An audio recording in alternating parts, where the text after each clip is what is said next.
Welcome back to the Alec Lewis Show. I'm your host, Alec Lewis. This episode 81, recording on Cinco de Mayo. Appreciate you guys being here, especially as the Wolves are in round number 2.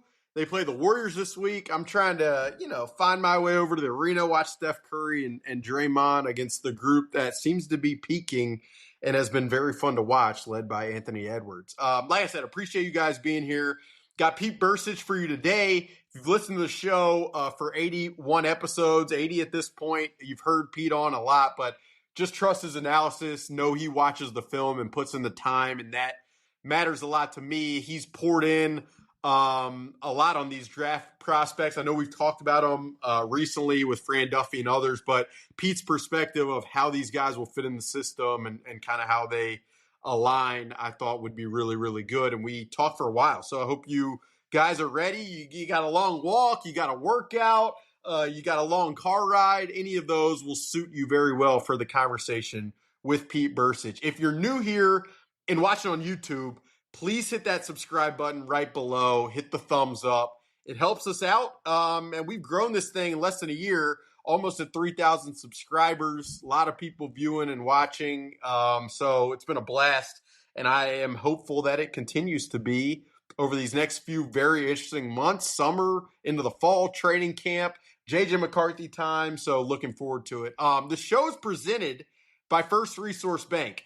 That is a member FDIC bank in the local area, run by Tim Siegley, Aaron Siegley, Charlie Anderson, and a bunch of really great people who work over in the office on Washington near US Bank.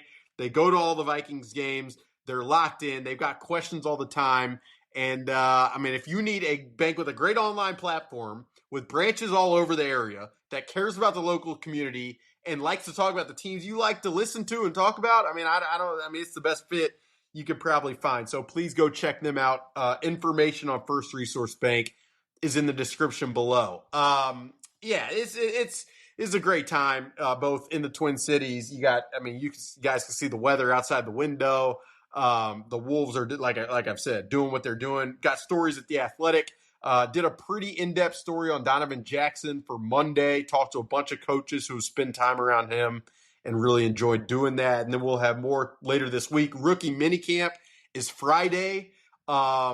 So we'll be out there and get to see and meet all these new guys. Really looking forward to it. More stuff on those guys to come in the writing format, and we'll talk about them over here on the podcast. So stay locked in. Here's the conversation with Pete Bercich. Again, hope you guys have a long walk, workout, long drive. You're going to need it. Conversation with Pete Bercich. Let's get right into it. All right, Pete, welcome back to the show. It's the summer. I believe you were up here doing some studio work, but what else you got going? Is it, are is you it summer already? Is it summer already? It's May. Is May not the summer? Are you a hockey guy? You're not. Are you an NBA playoffs guy? What are you doing in your spare time? I do enjoy watching the NBA, especially the playoffs. But hard to find on TV, right? I don't have the full suite of all the cable and everything else. So, I'm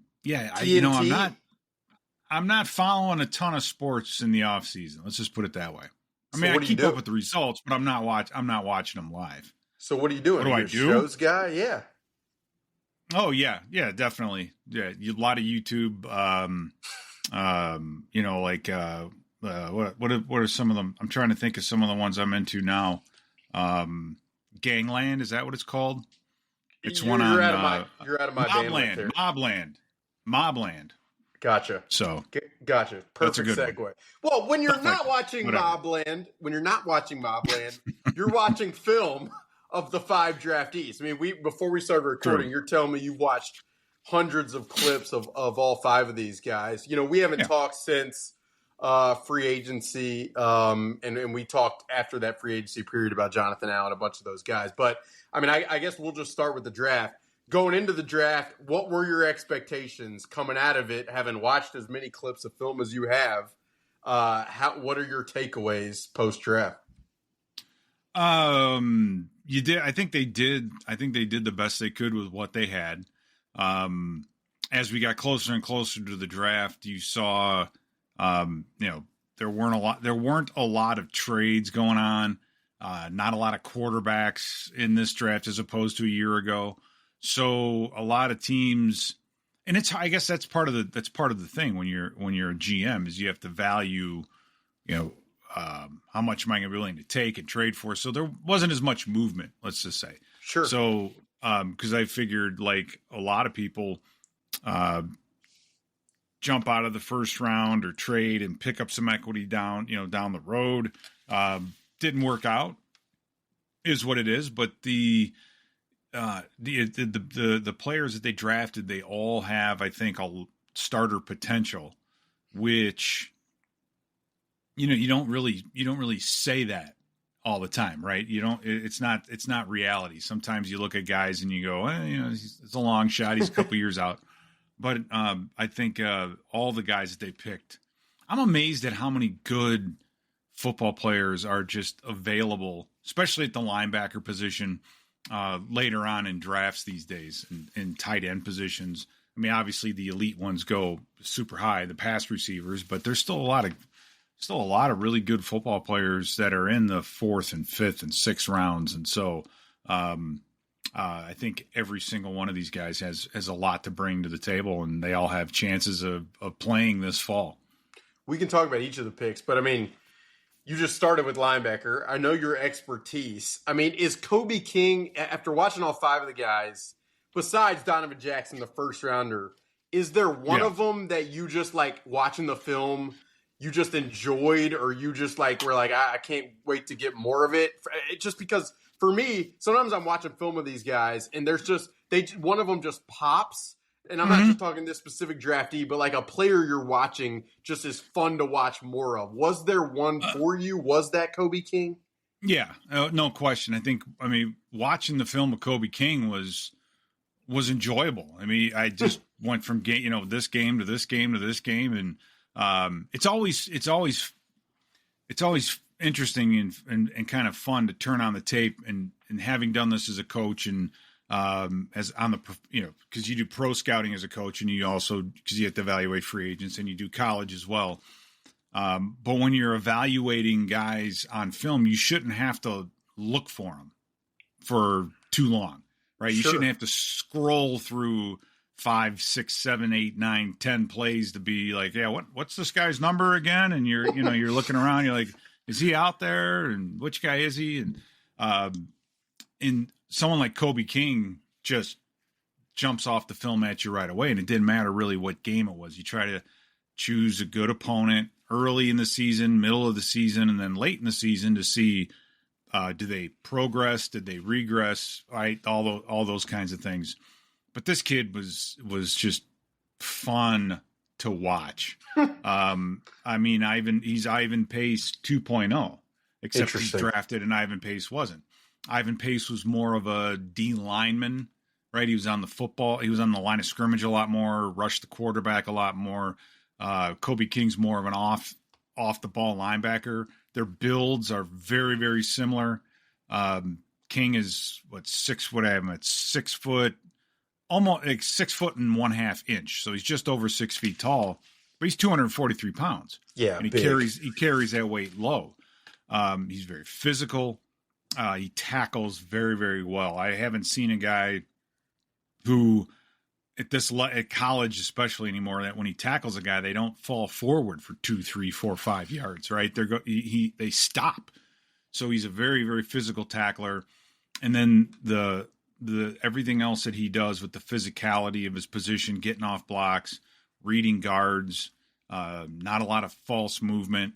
I know a lot of people, they remember the college playoffs and some of the situations that he was put in man-to-man coverage where he's out in space, covering guys. There's a number of plays that I put on as highlight to show that out of the backfield, yeah, he's chasing guys down. He's doing his job. I think when you put him out, you put any linebacker out in space, covering a receiver. Number one, it's bad news because the quarterback can look out and go, okay, they're in man. Yeah. Number two, they know they know where to go with the football. Mismatch. I mean, covering a good running back in space for any linebacker is tough, and you just don't see it. You don't see it in the NFL. They have they're more sophisticated. They can get themselves out of that position. Did you see Ivan Pace walk all the way out past the numbers to cover a guy one-on-one at any time during the season? No. Does he still have to cover running backs one-on-one? Yeah. And the one that pops out to me is the Thursday night game in LA against the Rams, where they had a running back check through the line and then he kind of overplayed it and boom, it was a touchdown. So yes, they have to cover. But I wouldn't put coverage as one of his weaknesses.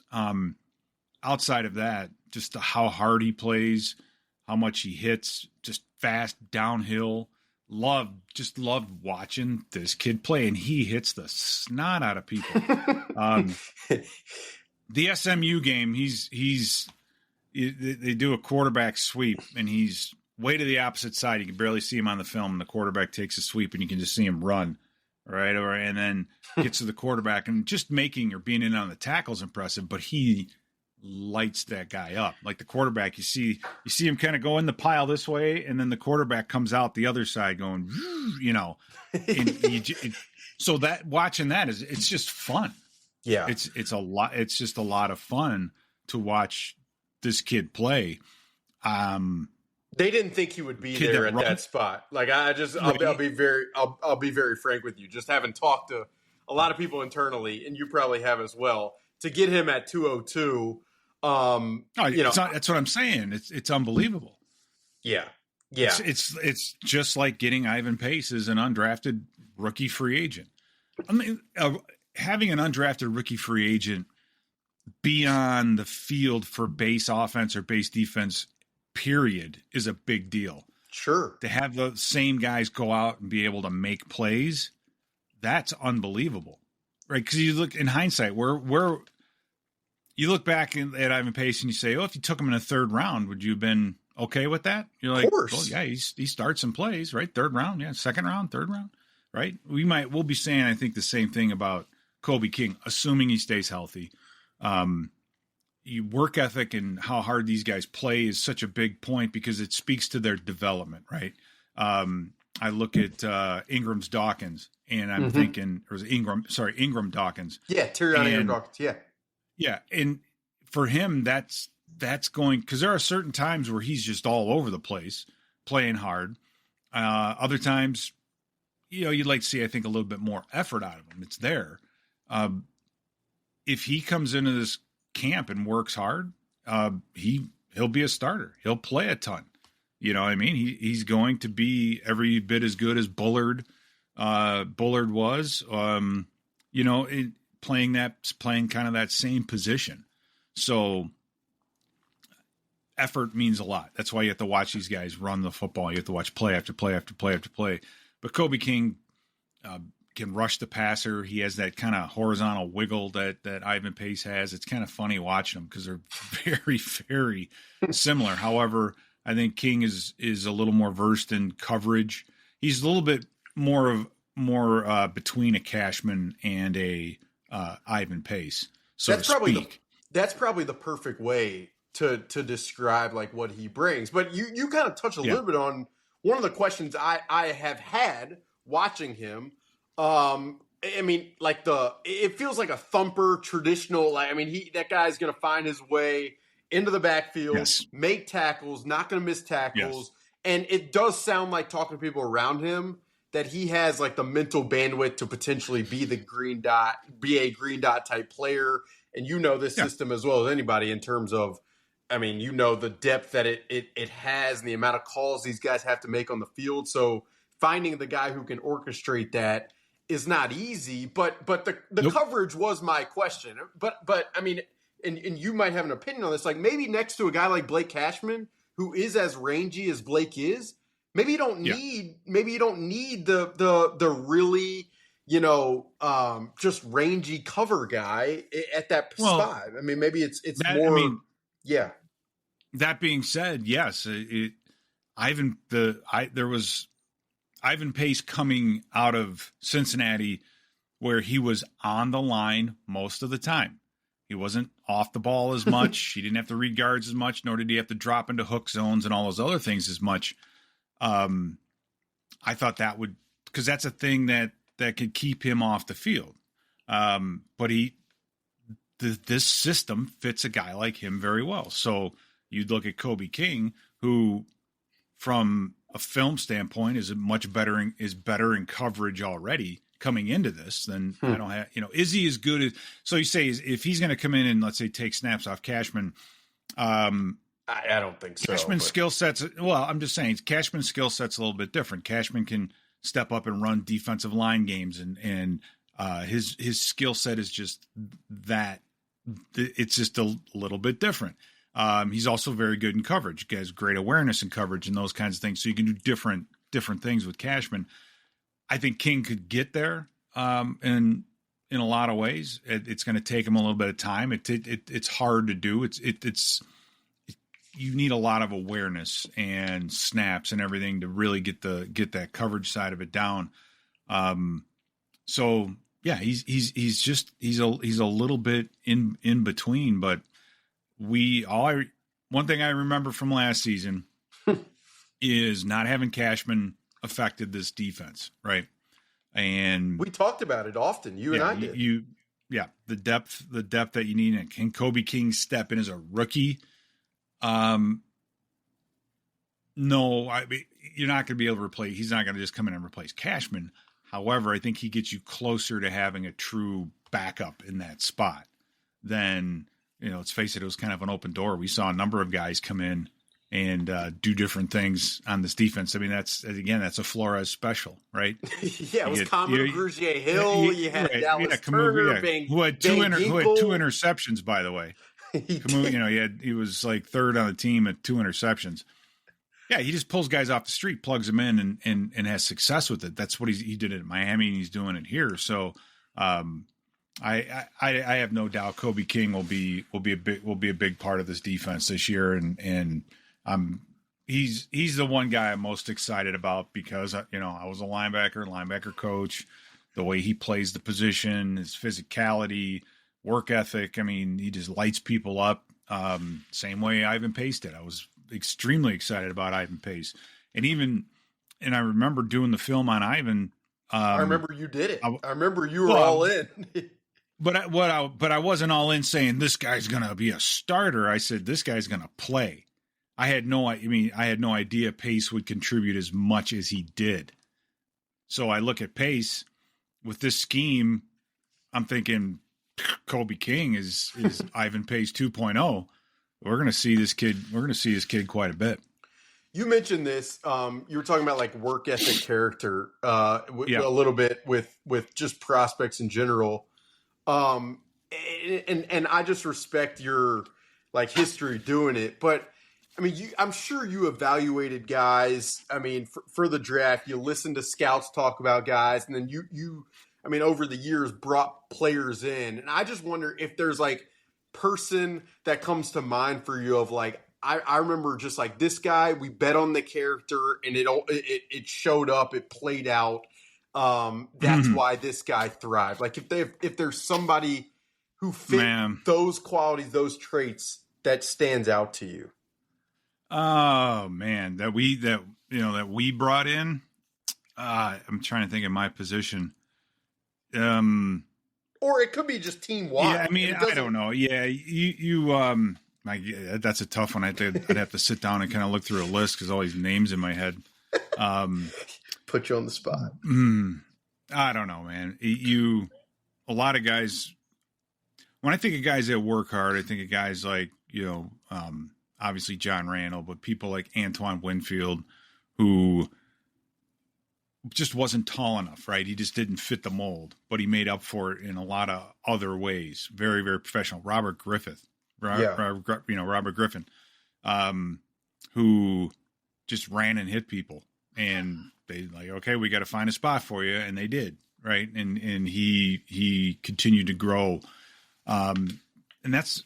Again, I go back to the work ethic part. If I see a guy on film who's running his ass off, working hard, I have confidence that this kid will end up being coachable just because he's going to work I don't see many guys that blow it up on film and run around on film and they have this elite effort and then not give it in practice. And I know as a coach, if this kid's going to work hard in practice, I can make him better.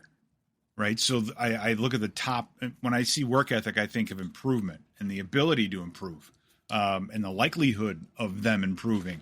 So that's why I said what I said about Ingram Dawkins is this kid has an incredible amount of physical skill, right? Long, strong, and you see it at times. I mean, his ability to especially take on blocks and stuff. I mean, he's basically tossing around offensive linemen. It's unbelievable.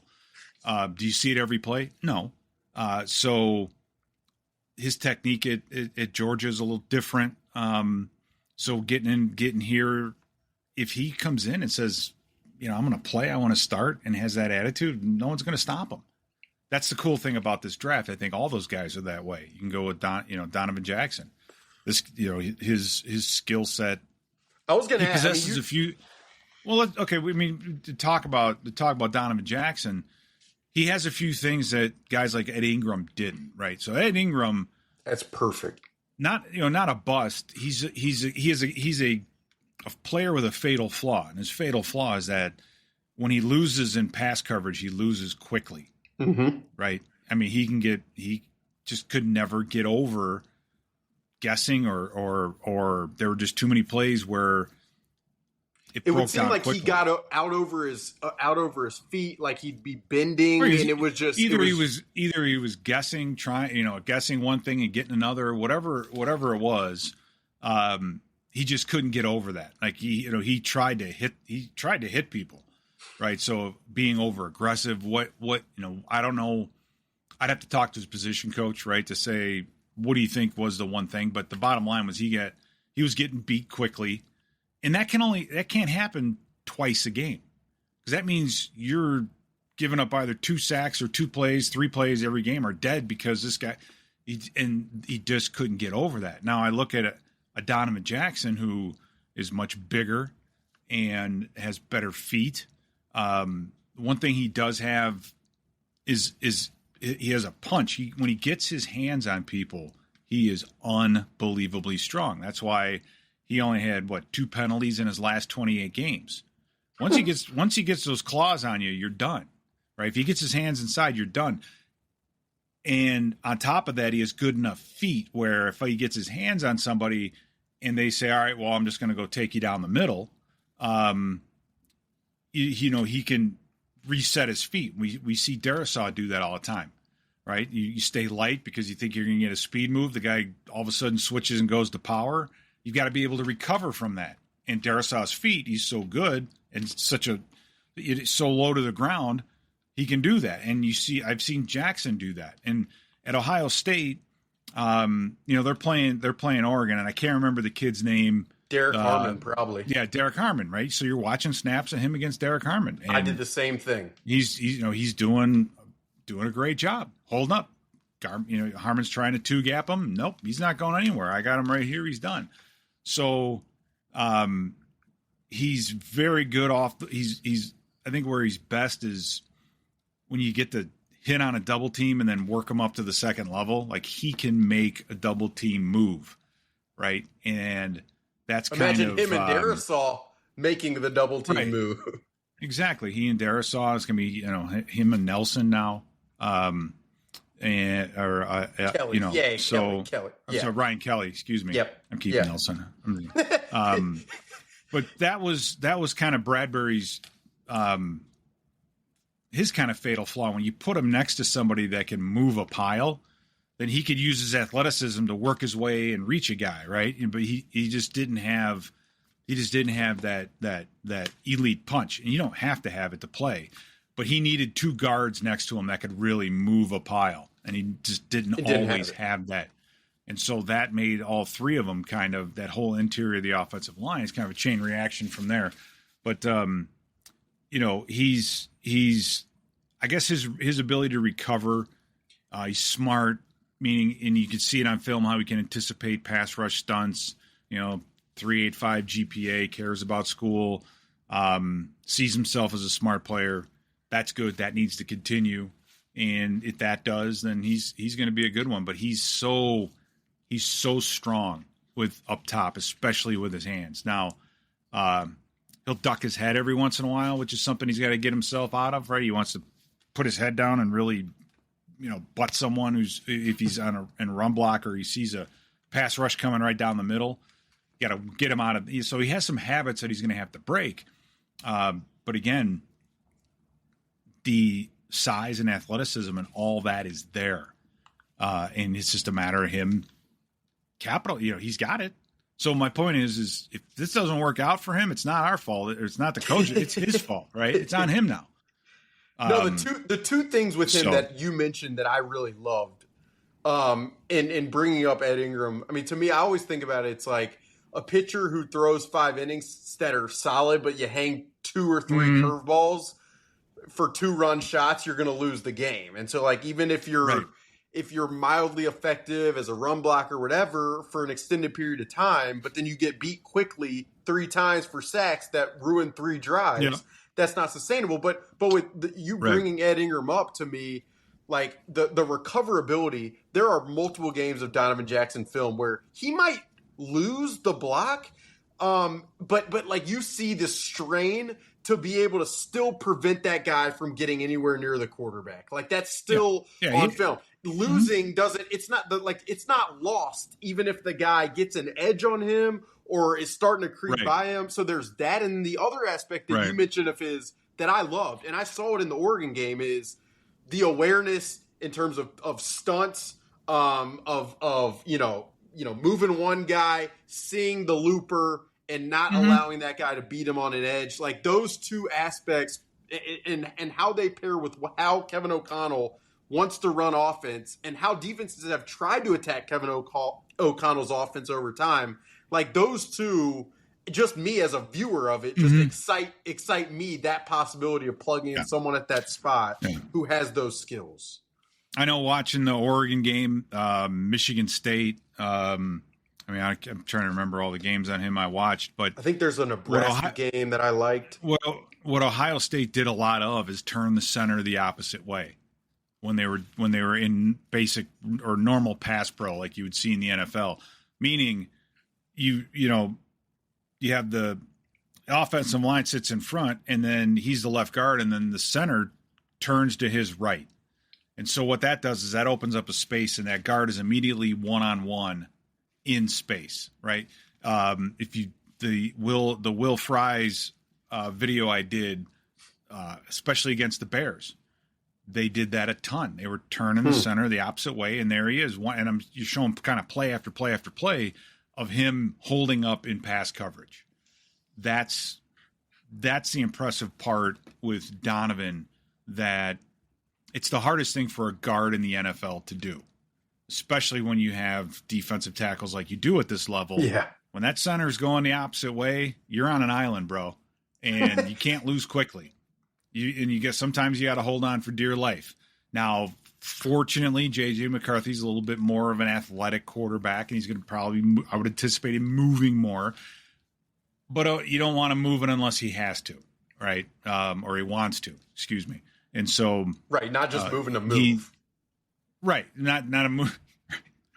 Right, not scrambling and making great plays because he's got somebody in his lap right away. So, but yeah, Donovan, and again, so the recoverability, even if there's a swing and a miss, if he can just get his hand on somebody, he can make a difference.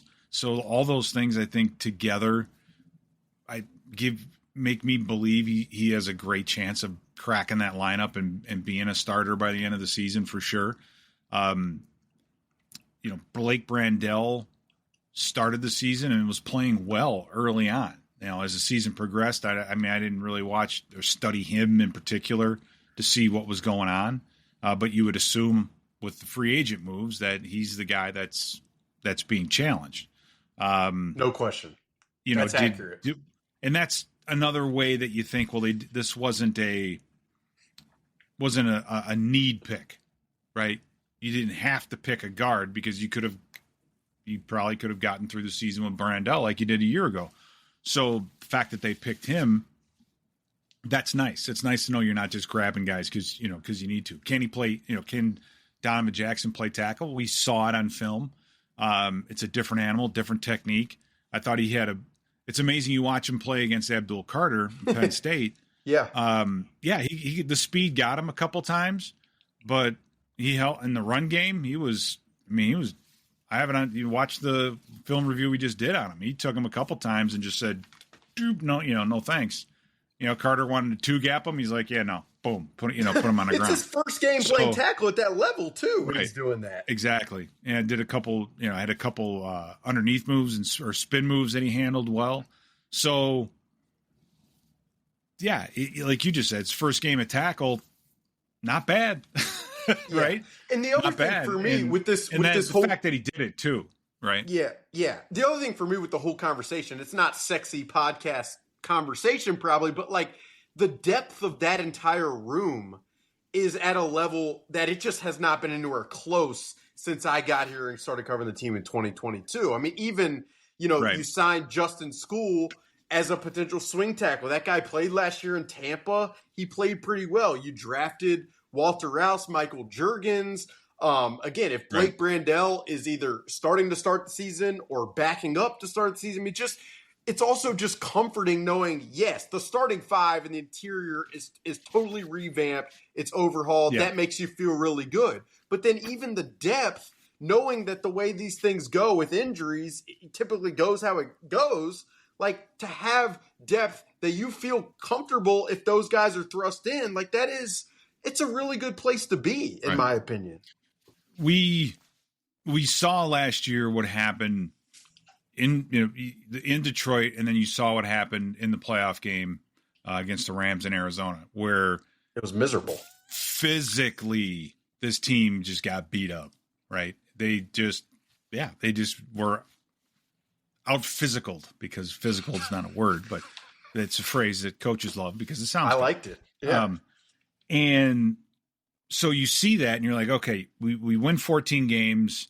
You're one and done you're one and done. You're out of the playoffs after the first game. You saw what happened. The team that finished the season wasn't the team that finished was what it was in the regular season. So you got to fix it.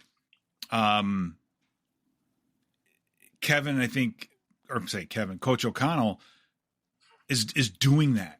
And you step back and you go, okay, so you see that Darnold was sacked 48 or 49 times. He definitely fell off toward the end of the year. 49 sacks. Now, how many hits he took, right? Too much. Way more than we probably gave it credit for, or I'll speak, I say we, I in the moment. I mean, I think in some ways Kirk's ability to take as many hits as he did and continue to keep getting up the way he did kind of made you numb to the extent at which that can really affect you over the course of a season. Well, yeah. And the thing is too, so they identified the problem, right? We love, we watch, I could tell you what I saw, but they obviously did the work, but they went about fixing it. They spent the money. They brought in the pieces that they needed. They pursued it in the draft. So the depth of this offensive line compared to a year ago, it's a statement, right? It's a statement that the coaching staff made saying, we're not going to let that happen again. And this is all the money we spent and the draft equity we spent to make sure that doesn't happen again. And then especially when your draft pick is going to be now the young quarterback, and he's going to need all the help he can get. And the best friend of a young quarterback is a great defense and a very good running game. So you're working with all that too, trying to create an environment so your draft pick can succeed. And it's refreshing just to be able to see this, right? You're like, okay, A, therefore B, and then we go to C, and now we do D. And instead of coming out of the draft and looking at the roster going, what are we doing there? Doing here. Right? Yeah. It's like, well, let's, are we just going to hope that this thing figures itself out? So, a lot of hope. There's a lot of hope for me. A lot of question marks. The NFC North is going to be, I think, pretty wide open this year. And it could be, I was thinking about this, having some conversation the last couple of days. Like, you might get tested from the get-go. I mean, it might be, one of those three teams in this division from the very beginning. J.J. McCarthy's first game, this new look offensive line's first game, yeah. and the test could be from the top. I want to get to you. There will be no easing into this season. No, right, correct. Nope. Exactly right. You watched Ty Felton and Gavin Bartholomew, but I want to get to those guys and some brief thoughts. But one real quick one that's tangentially related to Donovan Jackson. So they ended up drafting Donovan Jackson. A player on the board at the time was Will Johnson, the Michigan corner. And rather than asking you specifically about Will Johnson, I just do wonder, we talked offensive line for a while there. The cornerback room, where is your head at with Byron Murphy Jr., Isaiah Rodgers, Jeff Okudah, Mekhi Blackman, Dwight McGlothern, and that room and where it's at right now? I feel like we have more depth there and possibilities there than we do at corner. Or I'm sorry, it's safety. Excuse me. Sure, it's safety. Sure. Because Metellus is listed as a safety, but he's not a safety. He doesn't play safety. Right. He's a box player, slot defender. But he's not right. He's exactly. He's more of he's really like a linebacker or sometimes a nickel. Right. It doesn't mean he won't drop on a deep half every now and again, but he's not going to be a down, in and out. That's not his primary role. No. And I think, I don't know. I don't. Do I feel better than I did a year ago? I don't know. I mean, Mekhi Blackman's going to need to get better. How is he going to look after his knee? He's got to figure out how to play against taller receivers. And you're kind of counting on some younger guys stepping up and playing well. But we've done that in free agency a couple times. We did, the last couple of years. So I think if there was a huge issue with that group that they saw, then maybe we would have gone a different direction and picked a corner. But they'll find. We've brought in some old guys, some long in the tooth players late, right? You have all the preseason. There's a lot of things that can happen. So I think they'll find the guys that they need. And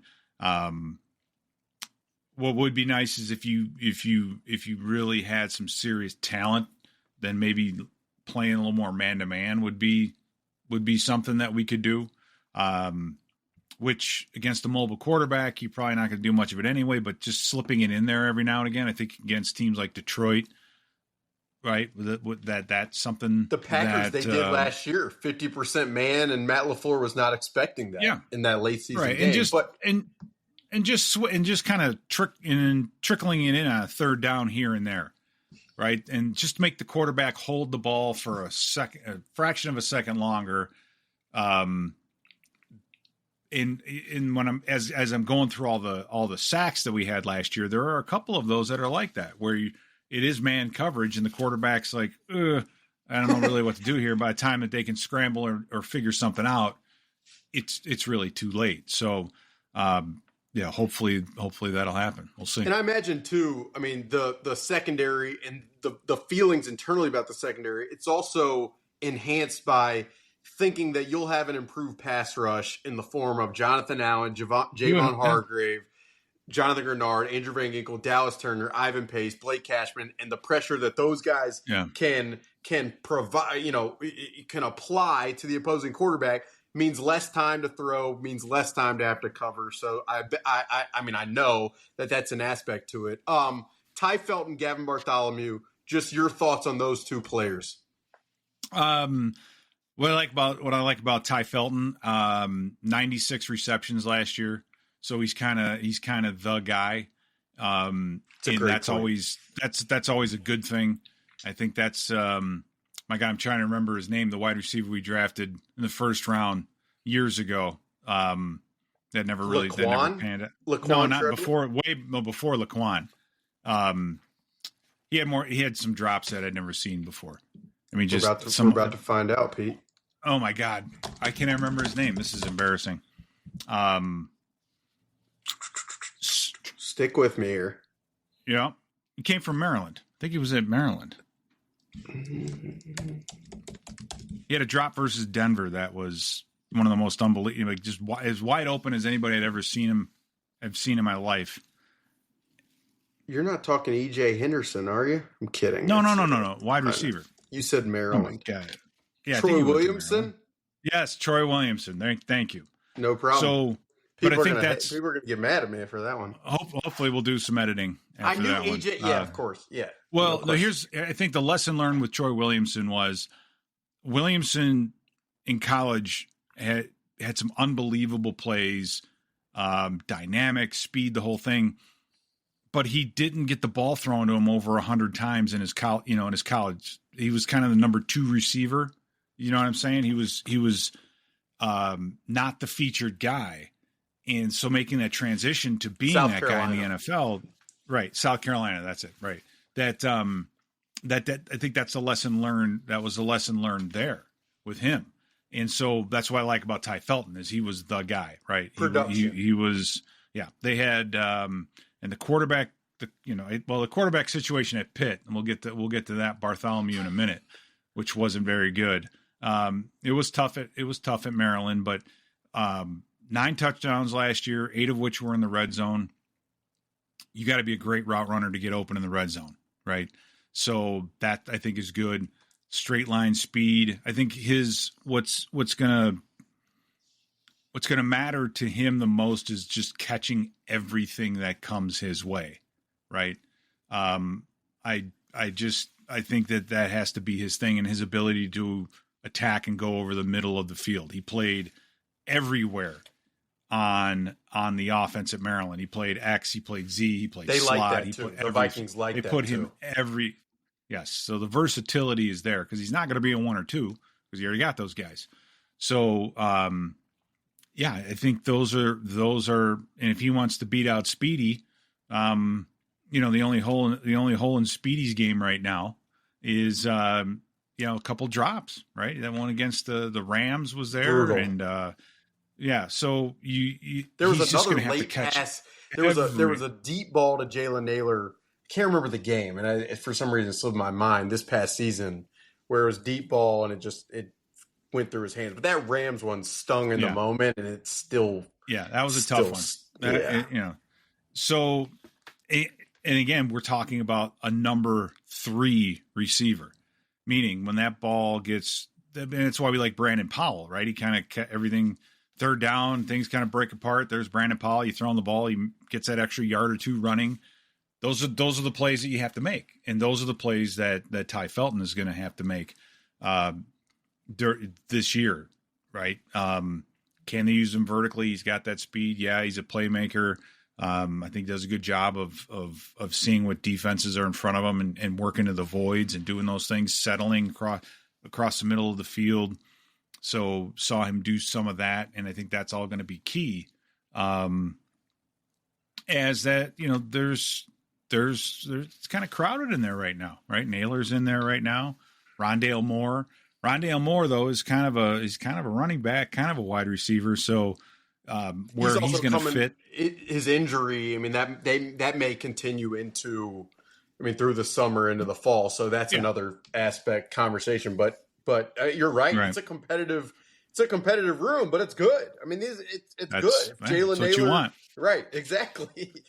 And that's what what you want. Just like with the O-line room, it's like there's competition now. At edge rusher, there's competition. On the interior defensive line, there's competition. It's like in real competition. Mm-hmm. This is not just media fodder. It's like guys who can push the players who have been on the team to the brink. And that's beneficial for a team that has the expectations this one will have. Right. And I think another thing with Ty Felton that I saw is, he's 6'1", about $185. So he's not really big. And at the college level, if he was contacted down the field, 5-10 yards down the field, sometimes he would get pushed off of his routes and those kinds of things. Whereas at this level, it's going to be better for him because you can't touch a receiver more than 5 yards down the field. In college, you can run into or hit a receiver until the quarterback throws the football.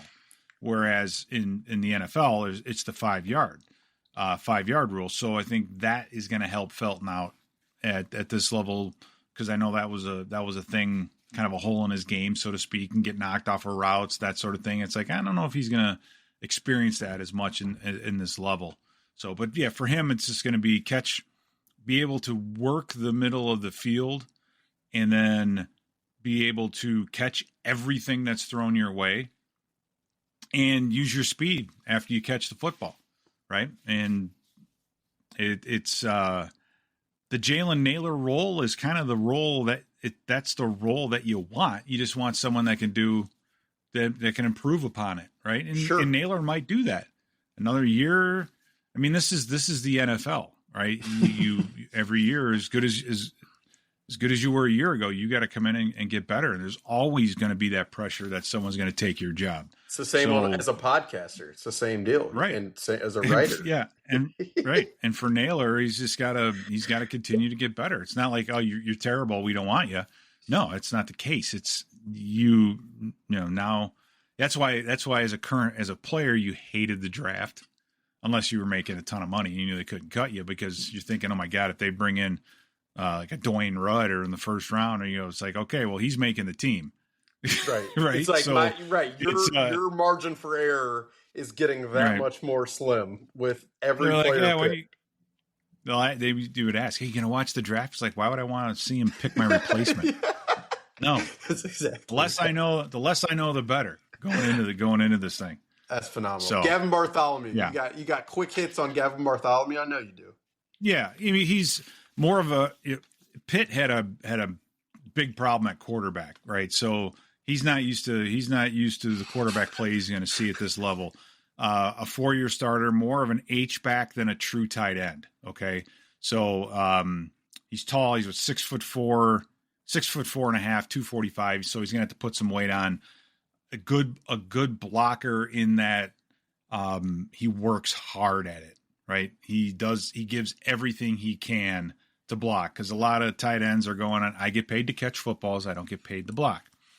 Well, your best friend is a tight end is being able to block, because then the play fake actually means something, right? Because if they never run the ball your way, because you can't exactly, right? If you have a receiving tight end and a blocking tight end, they're going to say, okay, we're going to put the safety on the receiving tight end side, and that's why Gronkowski was so good, because he could legitimately block. So any run fake his way had to be honored. And that helped him a ton, especially in the red zone. That's where all that pays off.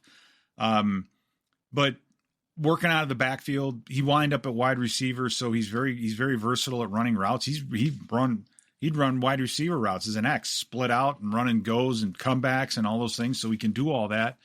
I have confidence that he's going to get better as a blocker, because he goes out there and tries, right? The Vikings have a pretty Is he going to have a hard time moving? Yeah. Is he going to have a hard time moving an outside linebacker at 245? Yes, he's going to.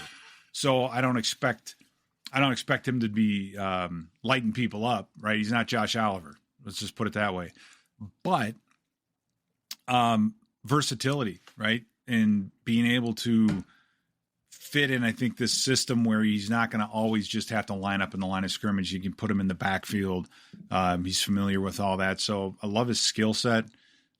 Good hands, a good red zone. I think the other thing that stood out with him, with how Pitt used him, is you watched the bowl game. They were I don't remember the name of the game, but it was in Detroit. Imagine a bowl game in Detroit.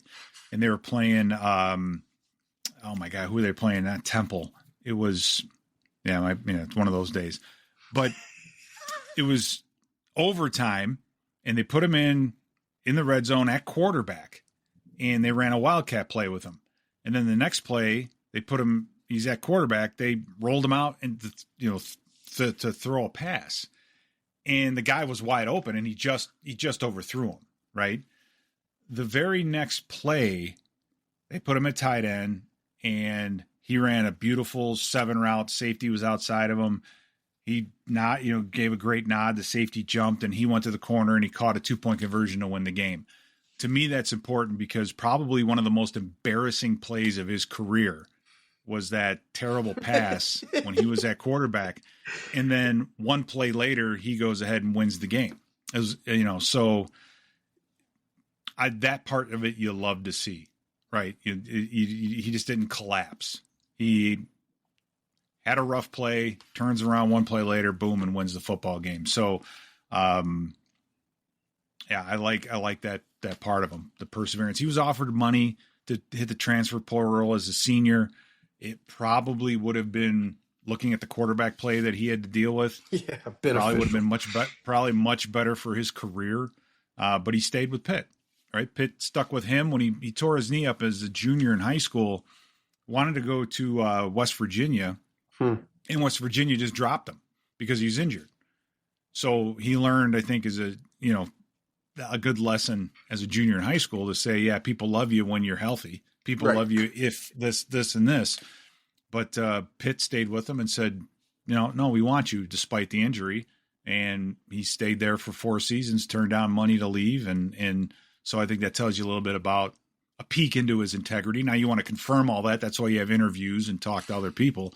But for me, in the way I go about learning about these guys, a lot of those are good signs. So I expect him to be a hard worker. And again, all 5 of these guys can be starters on this team if they work. And that, I think, is a good draft, because you don't have guys that you're looking at saying, well, he's going to have to get his feet better, and he's going to have to get in the weight room, and he's going to have to do this, and he's going to have to do that. I think all of these guys have proven that they're going to be good football players, and it's just a matter of whether or not they want to. Yeah. The breakdowns on all that was phenomenal. We talked before we started recording, and I appreciate the time. We've gone, 45 plus, but I mean, I said to you before we started, like, I'm very, very excited for this summer, whether it's summer or not yet, whether, I'm excited for the fall. I mean, it's seeing how Jaden McCarthy looks. It's evaluating kind of what the run schemes kind of look like in another season. It's watching Jordan Mason. It's seeing how the offensive line gels. It's watching Javon Hargrave, Jonathan Allen. It's seeing Isaiah Rodgers at cornerback. It's seeing Dallas Turner in what is going to be a massive year 2 for him. But I'm excited. I imagine you are too. Yeah, I am. I mean, then you look at a guy like a Jeff Okudah, who we got to see probably play his best game of his career. 22. Right? The day he about shut down JJ. I remember that game. If he can just figure that out, he could be, this is his last chance, right? This is his last chance. It's just kind of like Darnold. This was Darnold's last chance to prove that he could start and be a quarterback, a winning quarterback at this level. And that's a great time to have that guy. And it's a good point. Look what happened, right? Because it's either now or never. Because if it was a disastrous season for Darnold last year, he would have been a backup at best the rest of his career. So I look at Okudah the same way. Yeah, his story has been checkered by a lot of different things, but he had success here. And if he could just figure everything out in a system where you don't have to play lockdown man-to-man all the time, he might step up and have a great year, right? Or all you need is him, Isaiah Rodgers, maybe, and just a couple guys here or there. I think I'm looking forward to seeing this defensive front. Looking to see what Flores is going to do with a Hargrave and a Jonathan Allen, right? No offense to the guys that we had, but these guys are a different level, no question about it. And the young, it's all going to be about the quarterback. Bottom line is that, right? That's well said. So you put all these pieces in place, and it's all going to come down to JJ and how well he plays. And there's going to be bumps in the road, and he's going to look great, and he's not going to look great, and that's life. We saw that with Darnold last year, right? Jacksonville game, Tennessee, the offense sputtered. So you're gonna see it this year, and we need to be playing. We don't need to be playing great football in September and October. You need to be playing great football in November and December, because these young, that's what you need. That's kind of how I'm hoping this season goes. So early on, I'm not going to be panicking if things aren't going great. It's a great. I'm glad you brought it up, because it could be, the waters early on could be rocky, but to your point. Oh, no question. The hope is that as things pass, as you get back from overseas potentially, in your boat that you're getting back for, across the waters, that things kind of stabilize kind of down the stretch. So you look at 2 years ago, in that Las Vegas Raiders game where we put up 3 points and still found a way to win that game. So that's where scoring defense is so important. And again, like I said, Jacksonville last year, Tennessee was, I think, kind of a game, but you just had a few weeks there where the offense just wasn't clicking. That's where a good running game is going to help you, number one. But number two, the defense just has to have a couple of games a year where they just take a brunt of the burden and say, okay, we're going to win it on our backs. And you have those guys that can do it. And, 14 win season this year, I would be shocked if this team wins 14 games. I really would be. I mean, I would have. I was last as well. Year. The schedule is, Ravens, Bengals, Commanders, Eagles. I mean, the schedule is it's not a tall task. It is a tall task. It's not a small task. Yeah, but again, assuming that all those teams are as good as they were a year ago, which you just want to. Part of that's luck. You want to play the right team at the right time when they're missing a quarterback or they're missing some key people. So those things all factor into it, But we've kind of got the regular season thing figured out from judging from the last 3 seasons. But we got to get that postseason thing figured out too. But you got to get there first. So that's correct. Well, thanks for hopping on. Yeah, you mentioned the defense. I always imagine Flores this time of year is just in his office, just absolutely, putting stuff on the whiteboard. That's extremely interesting, entertaining, and I wish I could see it, but I never will be able to. Thanks for. We had a good conversation with Flores last year in the in the preseason where he's kind of like, you don't really know what you have until a couple weeks into the season. You really don't. You don't play enough in the preseason. You don't have enough preseason games. Well, and so what that defense is going to look like, we may not even know until 5, 6, 7 weeks into the season. And that's what you love about an experienced guy like Flores is he has the breadth and width of a defensive mind to be able to accommodate the players that he has, right? To put them in positions to succeed. And I think we have the same thing offensively. So, it's not, how many times have you seen it? A brilliant coordinator from one team becomes a head coach somewhere else, tries to run the same offense or defense without the guys, and it's a disaster. So, again, it's just patience. That's gonna be the motto, I guess. I don't know. That's the headline. Pete, thanks for hopping on as always. It's great to catch up. Yeah. We'll talk. Thank you. Down the line, we'll get some real football here in the next couple months and be right back at it. Appreciate you hopping on. Always fun. Yeah. Anytime, man. Take care. And that'll do it for episode 81 of the Alec Lewis Show. Always am grateful for Pete spending the time and doing what he loves to do, which is talk ball and some of these players. He cares about it a lot and really spends the time. Again, film watching isn't the most riveting of activities. You're clicking through film clip after film clip and you can lose attention pretty easily, but I know he's done it for a long time. So always appreciate his perspective. If you made it all this way, please hit that like button, subscribe on YouTube, Apple, Spotify, iHeart, wherever you're listening. We really appreciate that. And then check out First Resource Bank in the description below. We'll have a podcast later this week. Like I said, Rookie Minicamp Friday. We'll have some updates from that over the weekend over at The Athletic. And, things are humming. So thank you guys for being here. Thanks for listening. Enjoy the Wolves games this week. Good luck to you guys if you're supporting. If you're going, that environment should be absolutely electric, and I can't wait for it. In the meantime, thank you guys for listening to another episode of The Alec Lewis Show.